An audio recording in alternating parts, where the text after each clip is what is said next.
Chers amis, bienvenue à notre 4e rencontre en quête d'un renouveau dans notre vie. Depuis le premier jour, nous prions pour que ce renouveau s'opère à travers l'action du Saint-Esprit en nous. Si nous prions, c'est que nous croyons en Dieu et que nous lui faisons confiance. Cela paraît la recette du succès pour une vie de communion et de croissance spirituelle. Pourtant, ce n'est pas toujours le cas. J'imagine que certains d'entre vous ont déjà reçu des réponses à leurs prières personnelles, d'autres pas encore. J'oserais même dire que certains d'entre nous se sont déjà lancés dans le passé dans cette quête de renouveau spirituel, mais sans succès. Peut-être que vous faites partie de ceux qui se sentent frustrés d'attendre, mais ne pas sentir ce changement en vous. Pourquoi? Pourquoi le fait de prier ne suffit pas toujours à nous faire entrer dans une vie de puissance spirituelle et de témoignage comme Jésus l'a promis? Le pasteur Rickson Nobre va nous apporter une réflexion biblique pour répondre à ces questions. Mais si votre cœur est tiède, voire carrément froid, laissez-vous réchauffer par le témoignage bien réel d'une personne qui a vu sa vie transformée par Dieu. Et louez Dieu dès maintenant, car cela est accessible pour vous aussi. N'oubliez pas que nous avons une équipe de prière qui s'est organisée pour prier pour vos demandes d'intercession. N'hésitez pas à tous les soumettre avec le lien qui se trouve en bas de cette vidéo.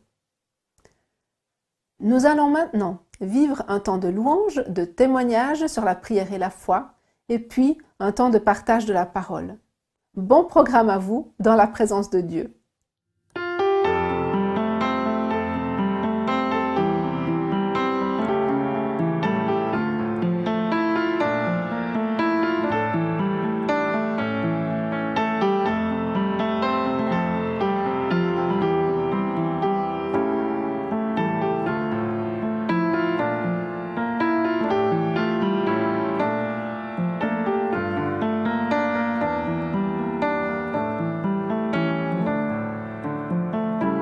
Nous t'adorons, ô Père, dans ton temple. Nous t'adorons en esprit et en vérité. Tu habites nos louanges. Nous t'adorons en esprit et en vérité. Car un jour près de toi vaut mieux que mille ailleurs. Je désire habiter dans ton temple, car un jour près de toi vaut mieux que mille ailleurs. Je désire habiter dans ta maison, Seigneur. Je désire habiter dans ta maison, Seigneur. Nous t'adorons, ô Père, dans ton temple. Nous t'adorons en esprit et en vérité. Tu habites nos louanges. Nous t'adorons en esprit et en vérité. Car un jour près de toi vaut mieux que mille ailleurs. Je désire habiter dans ton temple, car un jour près de toi vaut mieux que mille ailleurs. Je désire habiter dans ta maison, Seigneur. Je désire habiter dans ta maison, Seigneur.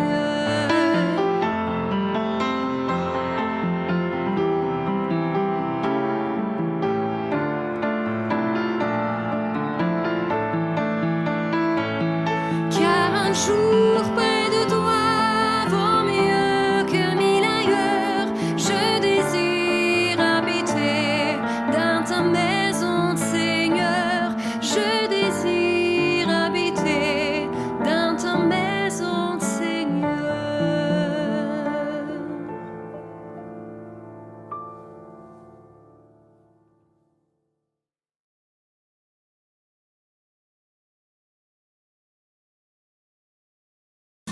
I can't remember a time in my life when I wasn't dating a guy or interested in one. And this is where I got my security from as a woman. This is what filled the void in my life. I prayed about it and I said, God, I need your help. My happiness goes up and down with the ups and downs of my relationship. It's dependent upon how well my relationship is doing. And I don't want to live this way anymore. And even though I'm using this relationship to try to fill the void in my life, I'm not happy. At the end of the day, my life feels meaningless. I decided to dedicate a year of my life to not dating any guys and to praying 1 hour every day. As I dedicated this time to praying an hour every day, God gave me a promise that He would lead me and guide me as I fully surrendered and trusted in Him, that He would not let me be alone. So I spent that year in prayer to Him, and as I went throughout the year and as I spent this hour with God every day, I began to really know God. And on the days when I felt loneliness and heartache and I just didn't know how I was going to continue, God came in and He comforted me there as a provider and a comforter and a lover and my husband. He was truly the desire of my heart. He became real and He answered my prayer. He answered my prayer to know Him. And He gave me this verse just about this time that I went through and this season of prayer seeking Him. And it's in Hosea 2 verses 14 through 20. It says, "Therefore, behold, I will allure her and bring her into the wilderness and speak tenderly to her. And there I will give her her vineyards and make the valley of Achor a door of hope. And there she shall answer as in the days of her youth, as in the time when she came out of the land of Egypt. In that day, declares the Lord, you will call me my husband, and no longer will you call me my Baal. For I will remove the names of the Baals from her mouth, and they shall be remembered by name no more. And I will make for them a covenant on that day with the beasts of the field, the birds of the heavens, and the creeping things of the ground. And I will abolish the bow, the sword, and war from the land, and will make you lie down in safety. And I will betroth you to me forever. I will betroth you to me in righteousness and in justice, and steadfast love and in mercy. I will betroth you to me in faithfulness, and you shall know the Lord." And the answer to my prayer was just that I knew God for the first time, that He was real to me and who loved me enough to rescue me from a series of dead, unfulfilling relationships. My name is Celeste, and my prayer was answered.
Bienvenue à notre 4e rencontre. Je voudrais juste vous rappeler que les messages que vous écoutez sont adaptés d'après les méditations préparées par la conférence générale. Mais si vous préférez les lire, ces messages sont disponibles sur notre site d'information adventistmagazine.com. Mais si vous préférez le format podcast ou bien le format vidéo, ces contenus sont disponibles sur notre plateforme adventplay.tv ou sur la chaîne YouTube Espoir Média. Continuons ensemble cette démarche spirituelle de 10 jours de prière. Hier, vous avez été invités à vous abandonner complètement à Dieu. Ce n'est pas très simple, mais tout à fait possible. J'espère que cette démarche commence plus tôt dans votre vie. Aujourd'hui, il est question de renouveau. Imaginez que quelqu'un s'adresse à un public en prêchant un sermon pour le réveil dans votre église. Au moment de faire l'appel final, le prédicateur invite les auditeurs à accepter Jésus et à le suivre pour toujours. Il est bien probable que personne ne vienne, ou seulement quelques-uns, ou peut-être un grand nombre. Puisque Dieu a créé les humains dotés de libre choix, nous ne pouvons pas attribuer le mérite de la façon dont les autres répondent à une invitation. Pourtant, lorsque beaucoup acceptent le message de Dieu et le mettent en pratique, que ce soit à la suite d'une prédication publique, des études bibliques personnelles, dans le cadre d'une évangélisation amicale ou des réponses évidentes de la part de Dieu, des visions divines, ce genre d'efficacité est un don du Saint-Esprit. Nous, les êtres humains, nous restons en retrait, ébahis et nous regardons Dieu faire des miracles. Mais trop souvent, notre vie chrétienne est loin d'être efficace. Et que dire de nos programmes? Bon, cela ne veut pas dire que nos programmes et nos projets de sensibilisation sont vains. Le Seigneur a certainement béni, va continuer à bénir dans la mesure du possible nos efforts humains et sincères. Mais notre expérience ne pourrait-elle pas être bien plus grande si nous recevions la pleine effusion du Saint-Esprit?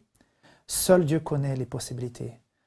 Le prédicateur Henri Blackaby écrit « Il accomplira plus en 6 mois grâce à un peuple qui a tout remis entre ses mains que nous ne pourrions faire en 60 ans par nos propres forces et notre propre sagesse. » Prier pour le réveil est essentiel, mais nous ne pouvons pas nous arrêter là. Je vous invite à planifier le nécessaire pour vivre réellement un réveil personnel. À l'aide de la bénédiction de Dieu, votre vie peut devenir plus puissante et plus satisfaisante que jamais. Votre foyer et votre Église peuvent également connaître une nouvelle vie. Que manque-t-il?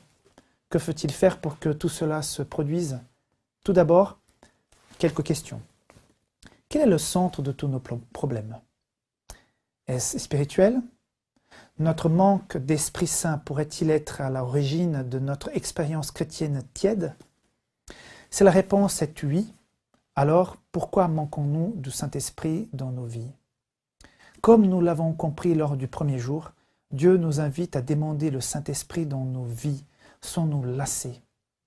Ellen White dit dans Témoignage pour l'Église, volume 8, page 22, ceci.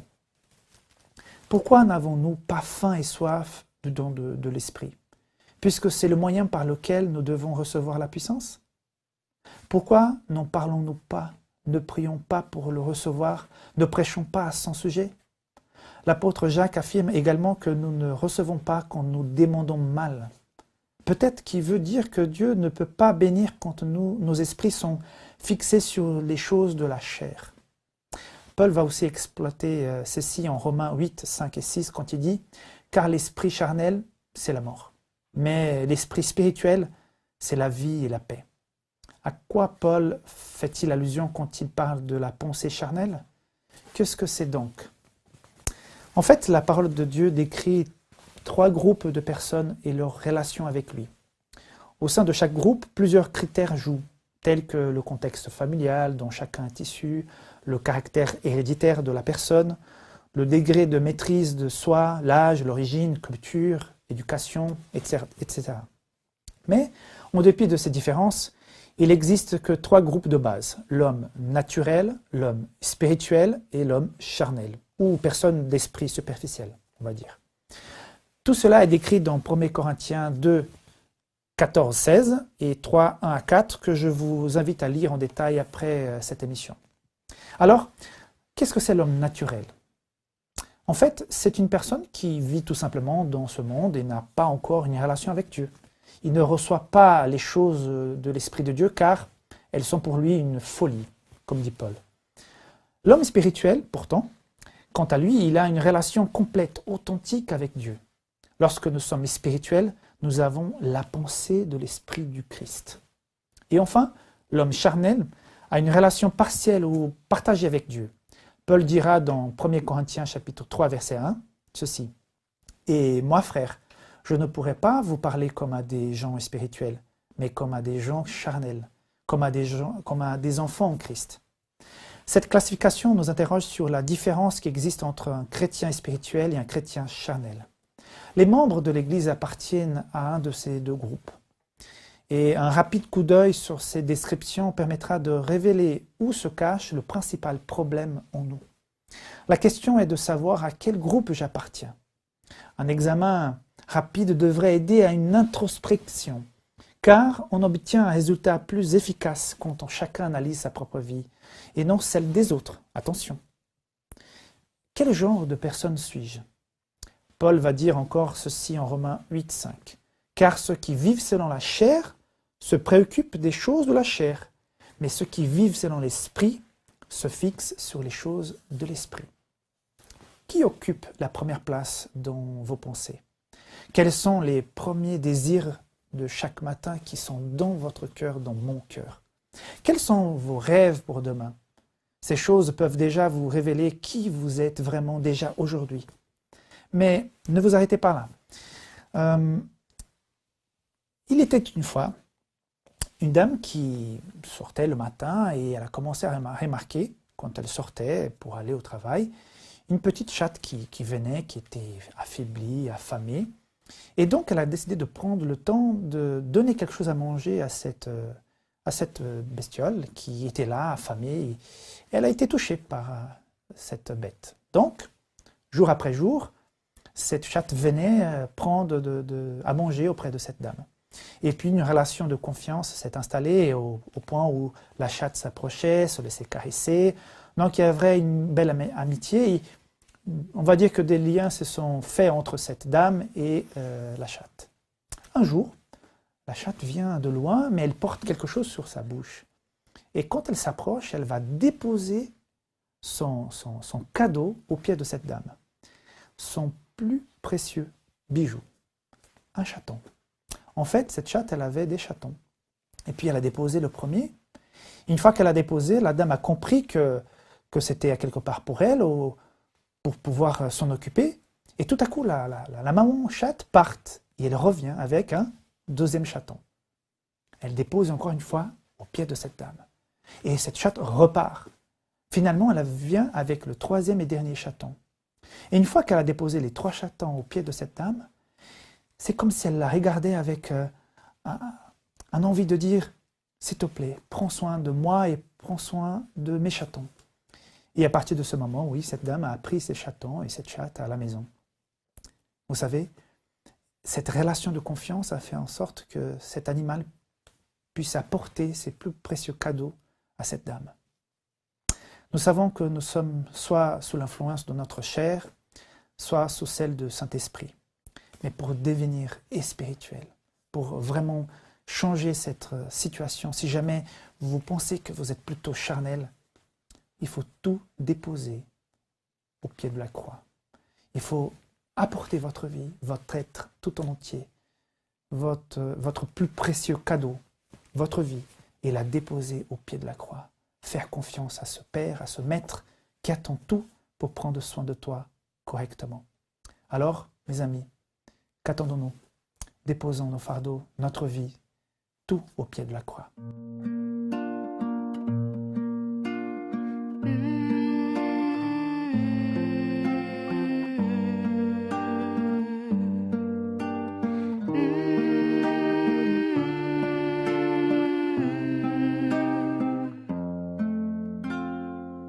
Je l'ai vu pendu à cet arbre, et dans mon cœur des marbres, je n'ai pas su me rappeler que c'est pour moi qu'il était né. Ils l'ont condamné, ils l'ont flagellé, ils se sont moqués, je l'ai insulté. Quand son regard plein de larmes vers moi s'est tourné, et dans mon cœur figé, soudain tout s'éclairait. C'était donc pour moi, ces larmes c'était moi. Non, l'homme n'est pas, oh de lui cette croix, c'est à cause de moi. Il a donné sa vie pour ma vie, il s'est battu pour mon salut. Mais que je fais de sa victoire, ma vie a effacé sa gloire. Dès aujourd'hui, je te promets que ton amour, ton cœur blessé, dans ma vie désormais ne sera plus en vain que je le suivrai. Ton chemin, c'était donc pour moi. Ses larmes, c'était moi. Non, l'homme n'est pas. Oh, de lui, cette croix, c'est à cause de moi. C'était donc pour moi. Ses larmes, c'était moi. Non, l'homme n'est pas. Oh, de lui, cette croix, c'est à cause de moi. Oh, combien j'aime ton nom si doux. Jésus, c'est le nom que j'implore à genoux. Et moi qui n'avais rien à t'offrir que de ma vie d'un cœur martyr, tu ne peux pas de mourir.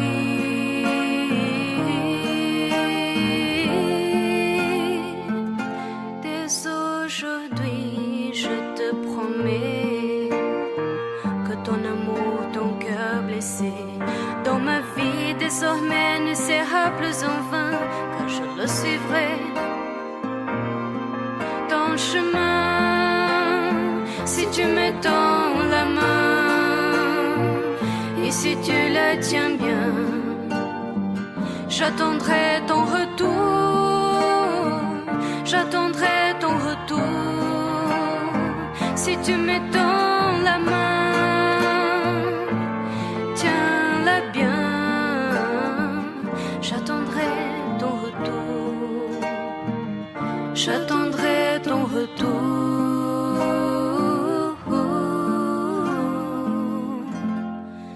Ton retour.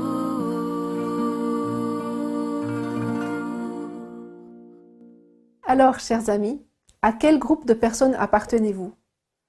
L'homme naturel? L'homme spirituel? L'homme charnel? La question la plus importante serait plutôt: à quel groupe de personnes souhaitez-vous appartenir? Nous vous invitons donc à prier aujourd'hui et dorénavant, tous les jours, pour que Dieu fasse de vous des chrétiens spirituels qui s'attachent aux choses de l'esprit. La transformation est déjà en marche. N'abandonnez pas maintenant. Et souvenez-vous aussi des 5 à 7 personnes que vous avez décidé de remettre en prière à Dieu durant ces 10 jours de prière 2021. N'oubliez pas non plus que nous avons une équipe de prière qui s'est organisée pour prier pour vos demandes d'intercession. N'hésitez pas à tous les remettre avec le lien qui se trouve en bas de cette vidéo et nous présenterons vos requêtes à Dieu pendant ces 10 jours de prière. C'est dans cet esprit de prière et d'intercession que nous vous laissons aujourd'hui. Que le Seigneur vous guide dans ses premiers pas vers le changement et le renouveau. Bonne soirée à chacun de la part de toute l'équipe d'Espoir Média en Suisse et à demain à 19 h.